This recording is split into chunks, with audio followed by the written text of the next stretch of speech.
저희가 2019년 표어는 성령의 열매를 풍성히 맺읍시더라고 저희가 한 해 동안 기도하고 그 열매가 저희 성도한테 풍성히 이루어지기를 저희가 함께 합심해서 노력했습니다. 그 성령의 열매는 성령의 내적인 사역이 우리 안에 계신 성령께서 우리를 매일매일 예수님 닮은 모습으로 변화시켜가는 그런 것이 성령의 내적인 사역입니다. 저희가 성화라고 그러죠. 성화. 저희가 예수님 만날 때는 예수님과 똑같은 모습 변하기를 소망하는 것이 그 성화의 모습이에요. 그런데 오늘 저희가 함께 나눌 말씀은 성령의 외적인 사역입니다. 성령께서는 내적으로 사역하시지만 분명히 우리의 외적으로도 사역하신다는 것이 굉장히 중요합니다.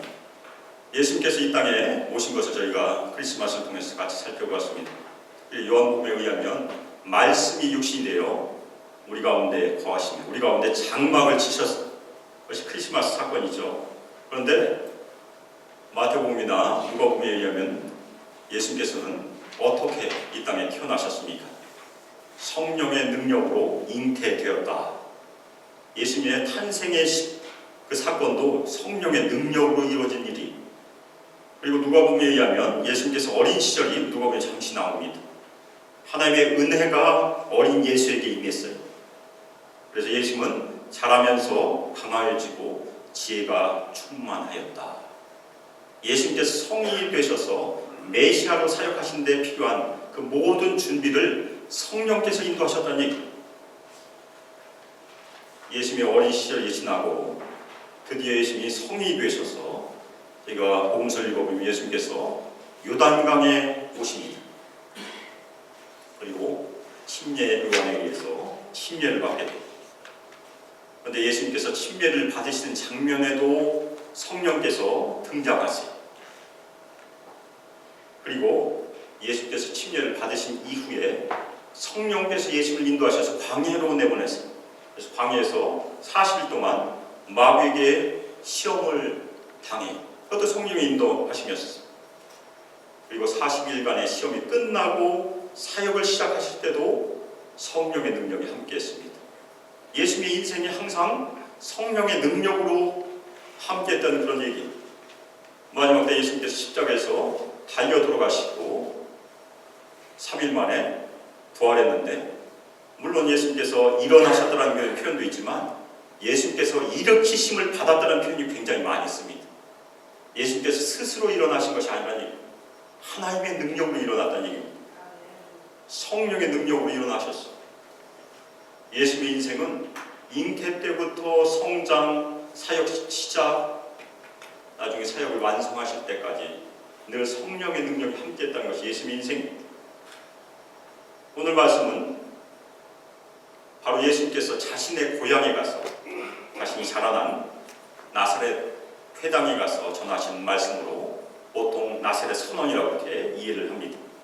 그런데 오늘 말씀은 예수님의 직접적인 말씀이 아니고 구약에 예언되어 있는 말씀을 자신에게 이루어졌음을 선언하는 그런 중요한 내용입니다. 그래서 이사야 선지자가 예언한 이사야 61장 1절부터 2절 3반절 말씀을 인용하심으로 말씀을 엽니다. 그런데 오늘 공독한 말씀 다음에 등장하는 21절에 보면 예수님께서 그 말씀을 다 하시고 이 글이 너희 귀에 응하였다 그렇게 선언하세요. 무슨 얘기냐면 바로 구약에 예언되어 있던 예수님께서 탄생하기 약 800년 전에 예언된 그 말씀이 예수님께 이루어졌다고 선언하는 그런 선언이, 이사야 선지자가 예언했던 그 말씀처럼 주의 성령, 하나님의 성령이 예수님께 임하였다. 그렇게 예수님께서 나사렛 회당에서 선언하고 있는 그런 중요한 내용입니다. 18절에 보면 예수님께서 주의 성령이 내게 임하셨으니, 근데 이걸 문자적으로 번역하면 주의 성령이 내 위에 임하셨으니 그렇게 번역해야 맞아. 성령의 내적인 사역은 성령께서 우리 안에 들어오세요. 그런데 성령의 외적인 사역은 성령께서 위에 임한다는 얘기입니다. 그런데 주의 성령이 예수님 위에 임했던 사건은 언제 일어났을까? 그래서 예수님께서 침례, 세례를 받으셨을 때 일어났습니다. 누가복음 3장 21절 22절에 보면 예수님께서 침례, 세례를 받으셨을 때 일어난 세 가지 일이 기록되어 있습니다. 첫 번째는 하늘이 열려요. Heaven is opened. 하늘이 찢어져 열린다고 마가복음은 기록할 정도예요. 그냥 열린 게 아니고 어떤 능력에 의해서 열렸다는 얘기입니다. 그 다음에 하늘에서 성령이 비둘기같이 임해서 예수님 위에 머뭅니다. 이거 성령이 위에 임했던 사건이에요. 그 다음에 하늘로부터 소리가 나죠. 너는 내 사랑하는 아들이라. 내가 너를 기뻐하노라. 예수는 태어났을 때 하나님의 아들이셨어요. 그리고 바로 이 순간 전까지 하나님의 아들이셨어요. 그런데 왜 하나님께서는 이 말씀을 꼭 하셔야 됐을까? 하나님께서 확증해 주시는 바로 그 사건이에요. 예수님께서 메시아로서의 사역을 시작하실 때 너는 내 사랑하는 아들이라 확증하고 인정하는 사건. 그래서 이것을 메시아로서의 취임식이라고도 이렇게 설명하기도 합니다. 그 다음에 예수님께서 자신이 복음을 전하게 하시려고 하나님께서 자신에게 기름을 부어주셨다. 그렇게 설명하고 있습니다. 성령이 임했던 사건이 그냥 임한 사건이 아니고 성령으로 기름 부음을 받은 사건이다. 이 기름 부음 받은 자가 메시아라는 뜻입니다. 예수님께서는 그냥 기름 부음을 받은 것이 아니고 성령으로 기름 부음을 받았다는 얘기입니다. 그래서 예수님께서 침례를 받으신 그 순간 성령께서 비둘기같이 자신의 위에 임하신 것이 메시아로서의 기름 부음을 받은 사건이다. 그렇게 설명하고 있는 것입니다. 그런데 이것을 사도 베드로가 다시 한번 고넬료 집에서 설교할 때 설명해 줍니다.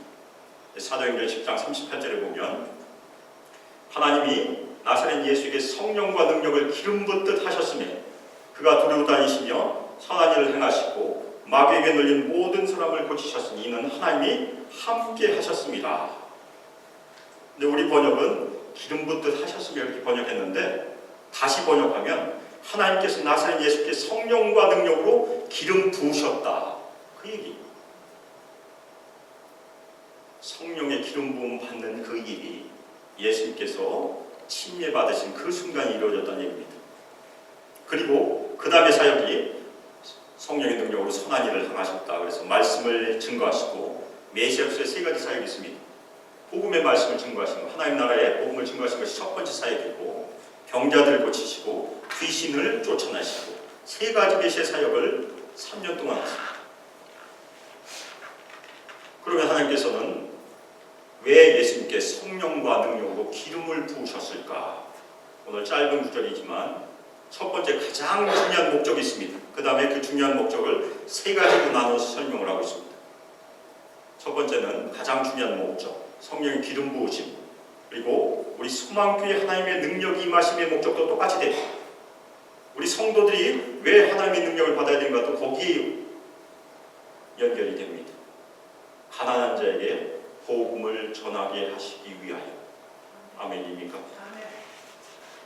이 가난한 자는 물론 경제적으로나 사회적으로 가난한 사람을 뜻하기도 해요. 그렇지만 저희 구약의 시편을 보면 다윗이 자신을 가난한 자라고 표현할 때가 많이 있습니다. 영적으로 가난한 자, 겸손한 자, 하나님의 구원을 소망하는 자가 구약에서는 가난한 자. 그럼 신약에 오면 가난한 자는 어떤 사람입니까? 물론 진짜 가난한 사람도 여기 뜻하겠지만 마태복음에 의하면 심령이 가난한 자, 영적으로 가난한 자가 바로 이 가난한 자입니다. 예수님 말씀에 마음이 열린 자가 가난한 자입니다. 그리고 예수님이 승천하신 이후에 사도들뿐만 아니라 오늘 이 순간 하나님의 말씀에 마음이 열려있는 사람들이 가난한 자. 그 가난한 자들에게 복음을 전하기 위해서 기름 부음이 필요했다는 그런 얘기입니다. 하나님의 아들이심에도 불구하고 성령의 성령의 능력이 필요했다는 그런 얘기입니다. 그러면 그 가난한 자에게 복음을 전하는 것, 전파하는 것이 무엇일까? 세 가지를 설명을 합니다. 하나는 포로된 자에게 자유를 선포하게 하신다. 하나님께서 예수님을 보내셔서 3년의 공생애 가운데 포로된 자에게 자유를 선포하게 하셨습니다.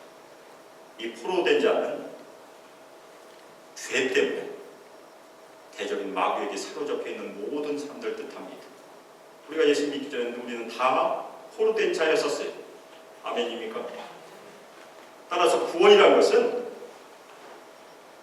우리가 그냥 잘 사는 것, 우리의 경제적인 사정이 좋아지는 것, 아니면 병이 낫는 것, 그것도 중요한 일이. 그렇지만 진정한 구원은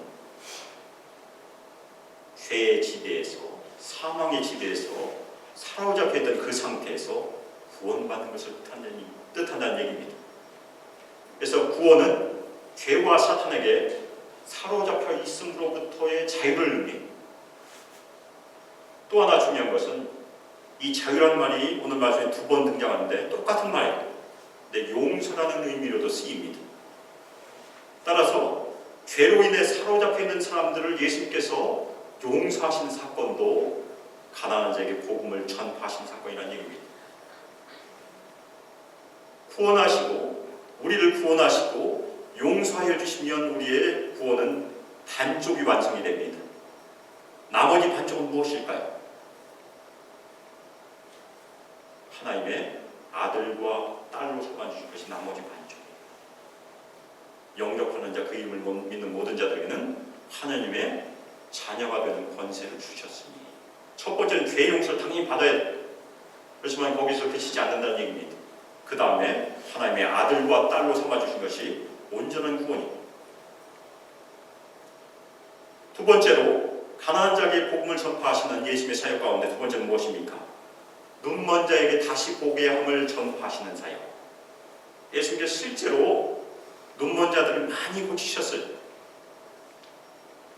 요한복음 9장에 가면 나면서부터 눈을 보지 못하는 사람을 예수께서 고치셨어요. 실로암 못에 가서 딛고 눈을 떴죠.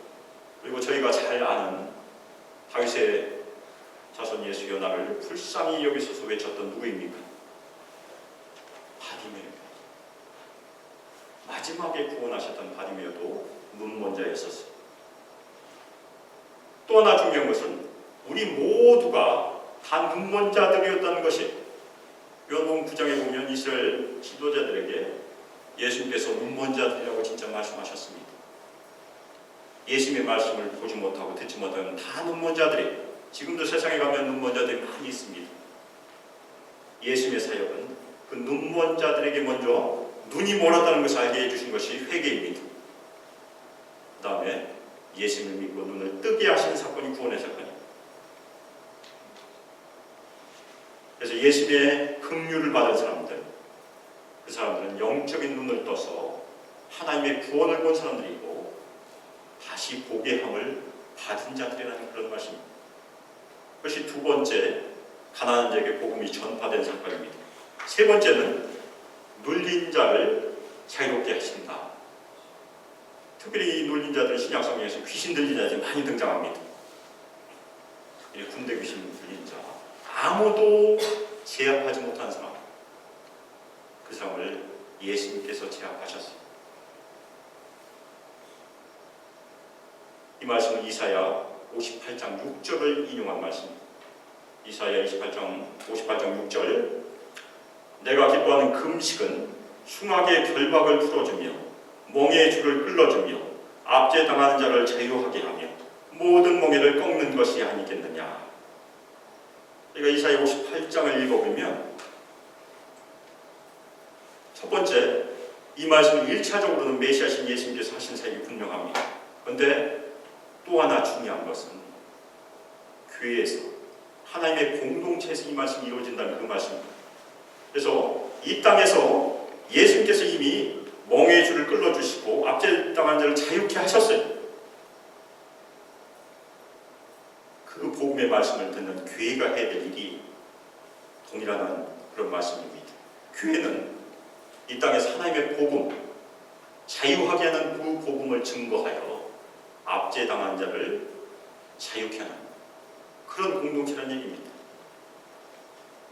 그러면 그 능력은 어디에서 오겠습니까? 전도를 해보신 분들은 대부분 경험했을 것입니다. 아무리 가서 전도해봐요. 사람들이 저 거의 믿지 않습니다. 굉장히 어려워.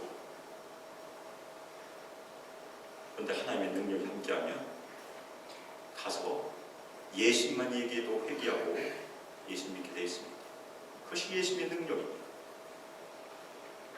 미국의 유명한 2차 대각성 운동을 일으켰던 D.L. 무디는 미국 사람이 영어로 설교하면서 한 번 설교할 때마다 30번 정도 문법이 틀릴 정도로 제대로 교육을 받지 못했던 사람이 초등학교밖에 못 나왔습니다. 그런데 그 설교를 듣고 많은 사람들이 회개하고 구원을 받았습니다. 그것이 하나님의 능력입니다. 그래서 죄의 지배에 눌리고 사망의 지배에 눌려있는 사람들을 자유롭게 하는 것이 메시아의 사역이었었고 지금 교회의 사역이라는 그런 말씀입니다. 그래서 그 결과가 무엇입니까? 19절에 주의 은혜의 해를 전파하게 하려 하십니다. 이 은혜는 저희가 알고 있는 카리스라는 그 헬라어가 아니고 다른 말을 쓰고 있는데 비슷한 뜻입니다. 하나님의 호의, 페이버를 뜻합니다. 그런데 이 은혜는 구약에서 나와요. 레위기 25장에 보면 희년에 대한 규정이 등장합니다. 안식년이 7번 지나가면 49년이 지나죠. 7749. 그 다음에 50년째 되는 해가 희년이에요. 근데 희년이 되면 세 가지가 항상 일어나게 되어 있습니다. 첫 번째는 모든 빚이 다 탕감돼요. 부채가 탕감돼요. 그리고 기업이 다 회복이 돼요. 기업이 다 원위치 다 돌아옵니다. 또 하나는 종이 다 자유롭게 되어 있습니다. 마찬가지로 예수님의 사역 가운데 은혜의 해, 주의 은혜의 해가 선포되면 동일한 일이 일어난다는 얘기. 하나님의 구원의 능력이 임함으로 인해서 영적인 빚이 다 탕감됩니다. 아멘입니까? 그리고 마귀의 억압에 있는 모든 약한 자들이 다 노임을 받아요. 그리고 우리는 하나님 나라의 기업을 다 받습니다. 그것이 은혜예요.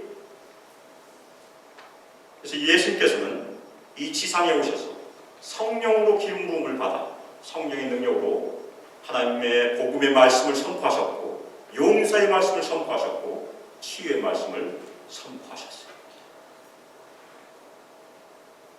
예수님께서 그 기름 부으심을 받고 그 다음에 누가복음을 따라가 보면 예수님에게 일어났던 사건이 진짜 기록이 되어 있습니다.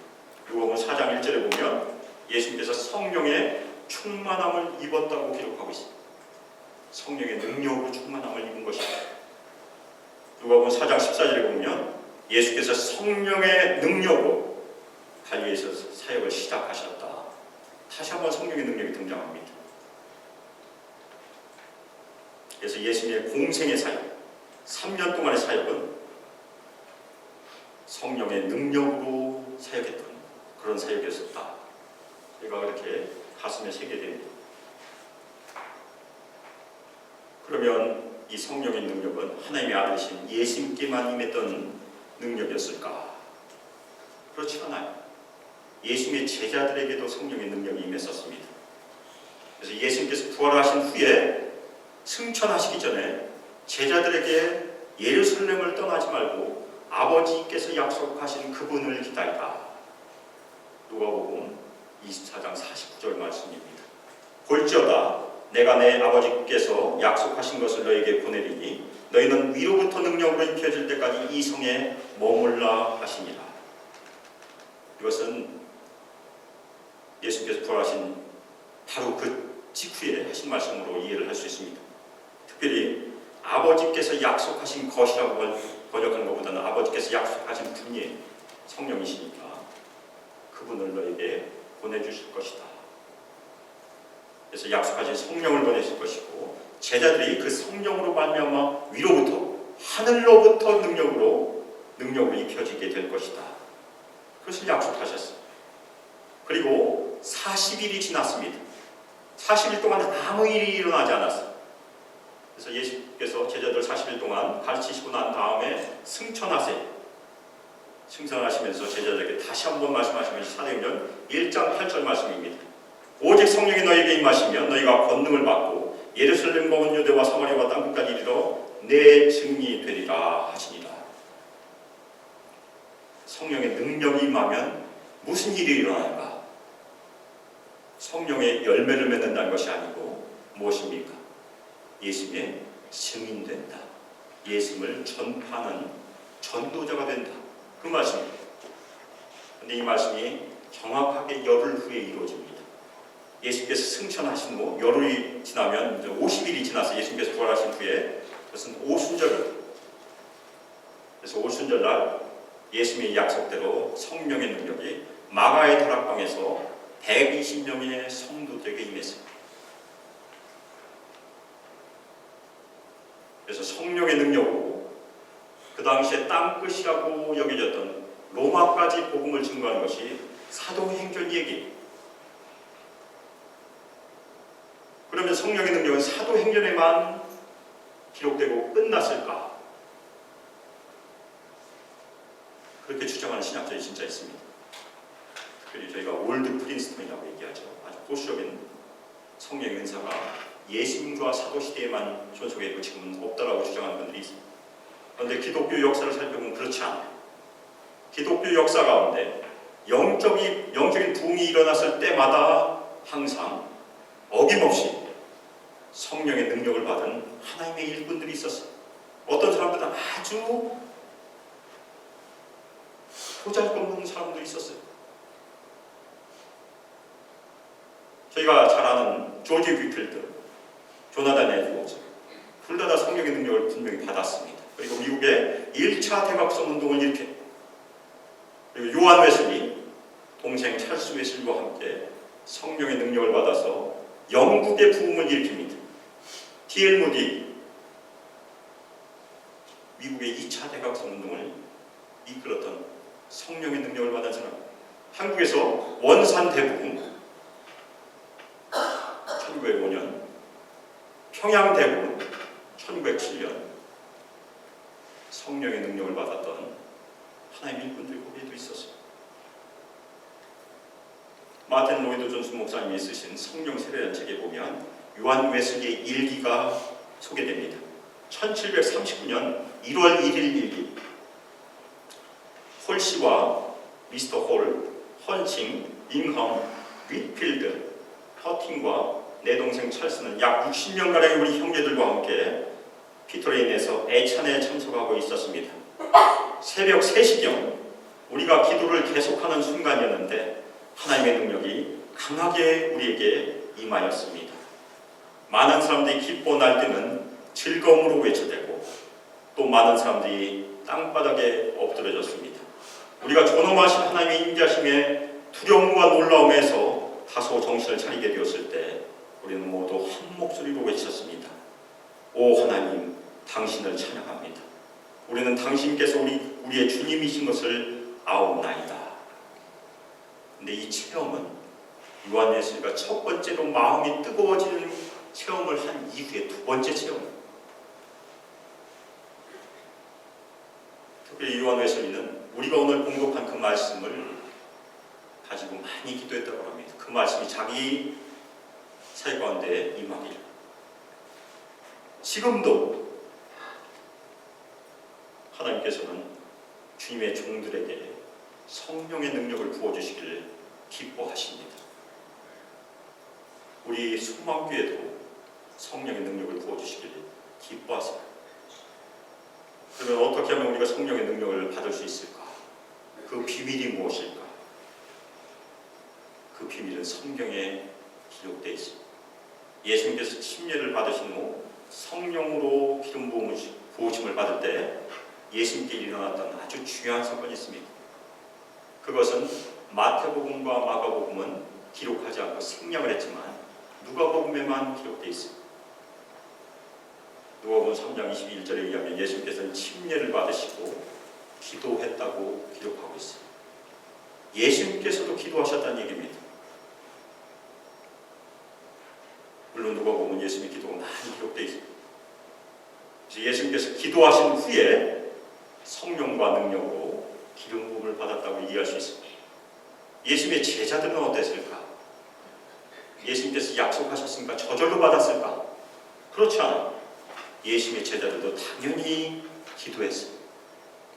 사도행전 1장 14절 말씀에 보면 예수님의 제자들과 예수님의 어머니 마리아와 예수님의 아우들과 함께, 적어도 야고보와 유다가 여기 있을 것입니다, 마음을 같이하여 오로지 기도에 힘썼다.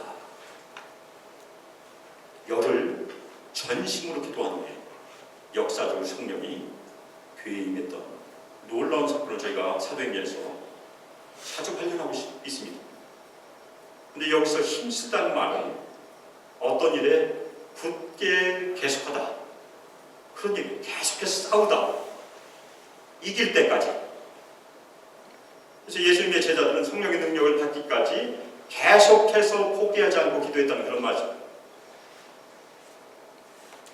이 말씀은 저에게 아주 중요한 교훈을 주고 있습니다. 우리 소망교회 어떻게 하면 성령의 능력을 받을 수 있을까? 오늘 아이들이 찬양했는데 하나님의 능력보다 더 큰 것이 없대요. 아까 가사 보셨습니까? There is no greater than power of God. 우리가 기도해야 될 중요한 제목입니다. 우리의 능력으로 많은 것을 할 수 있어요. 그런데 우리가 하지 못한 것이 있습니다. 다른 것은 다 할 수 있어요. 그런데 사람이 예수를 믿도록 하는 것은 우리에게는 전혀 그런 능력이 없어요. 왜냐하면 그것은 하나님께만 속해 있는 능력이기 때문에 사람의 마음을 열고 예수를 영접하고 회개하고 주님께 온 것은 오로지 성령의 능력입니다. 저희는 단지 도구 만들 뿐입니다. 그럼 우리가 그 능력을 받기를 기도해야 되는 것이 당연한 일이에요. 우리가 열심히 전도해 보니까 사람들이 믿지 않으니까 우리의 속마음은 무엇입니까? 전도에서 불신자를 교회로 되는 것은 너무나 어려우니까 다른 교회 다니다가 우리의 교회에 오기를 바라는 것이 우리 속마음일 것이고, 아닙니까? 그것은 하나님 나라에 크게 도움이 되지 않습니다. 저쪽 교회에서 이쪽 교회에 오면 사람은 늘어나지 않았잖아요. 제가 이민교회 와서 7년 가까이 사역하면서 제가 눈여겨봤던 교회 성장의 비결은 아주 단순해요. 어느 교회가 문제가 생기면 반드시 다른 교회가 성장하게 된다. 대부분의 이 지역 교회들 그렇게 성장하고 있습니다. 그것은 하나님께서 기뻐하신 일이 절대 아닙니다. 하나님께서는 믿지 않는 자가, 아직도 포로된 자가, 아직도 억눌려 있는 자가 겉으로는 멀쩡해 보여요. 잘 살아요. 우리가 지난해 포토와타미 다녀왔는데, 포토와타미는 그 사람들의 평균 수입은 우리 누구보다도 더 잘 살아요. 태어나자부터. 태어나는 그 순간 그 아이의 만들 인컴은 만불이에요. 만불. 그렇지만 만불을 받아도 아직도 죄 아래 있고 사망 아래 있고 포로된 자이고 옥눌려 있다는 것이 우리의 고백이에요. 그 사람들을 우리가 어떻게 예수님께로 인도할 수 있겠습니까? 우리의 능력으로 안 된다는 얘기예요. 그래서 성령의 능력을 받기를 저희가 전심으로 기도해야 됩니다. 그래서 그 비결은 기도함으로, 전심으로 기도함으로, 계속해서 기도함으로. 특별히 마틴 로이드 존스 목사님이 그분의 책에서 누가복음 11장 9절 10절을 인용함으로 설명합니다. 잘 아는 말씀이에요. 내가 너에게 또 너에게 이르노니 구하라 그러면 너에게 주실 것이요, 찾으라 그러면 찾아낼 것이요, 문을 두드리라 그러면 너에게 열릴 것이니 구하는 이마다 받을 것이요 찾는 이는 찾아낼 것이요 두드리는 이에게는 열릴 것입니다. 제가 강청하는 기도를 잘 알고 있습니다. 처음에 가서 구했더니 문을 안 열어줘요. 그 다음에 찾았더니 더 문을 안 열어줘요. 그러면 어떻게 됩니까? 문이 열릴 때까지 두드리라는 얘기입니다. 성령의 능력을 받는다는 것은 문이 열릴 때까지, 하나님께서 주실 때까지 포기하지 않고 계속해서 두드리는 것이 비결이라는 그런 말씀입니다. 또 하나 저희가 구해야 될 것이 무엇입니까? 성령의 능력에 대한 갈망을 구해야 돼요. 그것이 없으면 저희가 하는 기도는 진정한 기도가 아니에요. 그래서 먼저 기도해야 될 것은 성령의 능력에 대한 굶주림을 주시옵소서, 갈급함을 주시옵소서, 목마름을 주시옵소서, 그렇게 기도하시길 주님의 이름으로 축원합니다. 야곱이 어떻게 하나님의 은혜를 받았습니까? 당신이 내게 축복하지 아니하면 절대 가게 하지 아니하겠습니다. 그것이 우리가 기도해야 될 중요한 태도라는 얘기입니다. 우리 소망교회는 개척된 지 7년이 지나고 8년을 시작한 지 이제 한 달이 됐습니다. 12월 첫 주가 8년 시작한 주이기 때문에 우리 소망교회가 개척됐을 때 우리 개척 멤버들이 열정적인 기도 모임을 했다고 여러 번 들었어요. 그동안 그 기도의 힘으로, 우리 모든 성도들의 기도의 힘으로 저희가 7년을 지나왔어요. 8년차를 시작하면서 우리에게 뭐가 필요하겠습니까? 다시 열정적으로 기도할 필요가 있다는 얘기입니다. 소망교회 부흥은 말씀과 기도에 달려있습니다. 하나님께 달려있다는 것입니다. 물론 우리의 인간의 노력도 필요하겠지만 진정으로 부흥을 주신 분은 당연히 하나님이십니다. 그래서 우리 소망교회가 8년차부터 부흥하기 위해서 하나님께서 부어주시는 새로운 성령의 능력을 구하시길 주님의 이름으로 축원합니다. 우리가 모일 때마다, 특별히 소그룹에서 모일 때마다, 아니면 가정에서 기도하실 때마다, 그리고 저희가 수요 예배 때나 아니면 토요 새벽기도 때도 당연히 기도할 것입니다. 하나님께서 우리 소망교회에 새로운 능력을 부어주시길, 열심히 기도하시길 주님의 이름으로 부탁드립니다. 원래 표어가 무엇입니까? 은혜의 해를 전파합시다. 은혜의 해가 저희가 살펴봤던 것처럼 자유의 복음을 선포하는 것, 회복의 복음을 선포하는 것, 치유의 복음을 선포하는 것이었습니다. 마찬가지로 우리 소망교회가 성령의 능력으로 무장되어서 2020년 자유의 복음을 선포하고 치유의 복음을 선포하고 회복의 복음을 선포하기를 주님의 이름으로 축원합니다. 또 하나 중요한 우리의 기도 제목이 무엇입니까? 2020년에는 우리의 지경이 넓혀지는 것이 아닙니까? 야베스의 기도처럼 어떤 지경이 넓혀져야 되겠습니까? 전도의 지경, 아멘입니까? 또 하나는 선교의 지경. 우리 청년들에게도 지경이 넓혀지기를 같이 기도해 주시면 좋겠어요. 우리 아이들에게도, 청년들도 부흥하고 아이들도 부흥하고 우리 모든 청년들 모든 면에서 부흥하기 위해서 기도해야 된다는 그런 말씀입니다. 그래서 2020년 하나님께서 우리에게 새해를 선물로 주셨습니다. 그래서 2020년 은혜해를 전파한다는 것을 가슴에 새기시고, 특별히 우리가 전도의 지경을 넓히고 선교의 지경을 넓히기를 소망하고 열심히 성령의 능력을 받기를 합심해서 기도하고, 우리의 선교 현장 그리고 전도 현장에서 2020년 한 해 동안 은혜의 해가 전파되는데 빠지는 사람이 하나도 없이 우리 소망의 모든 성도들이 다 동참하시길 주 예수 그리스도의 이름으로 축복하며 기도합니다. 아멘. 오늘 말씀은 성령의 능력을 위한 그런 말씀입니다. D.L. 무디가 그렇게 기도했대요. 저를 준비시켜 주시고 성령의 능력을 부어주세요. 굉장히 중요한 기도 제목입니다.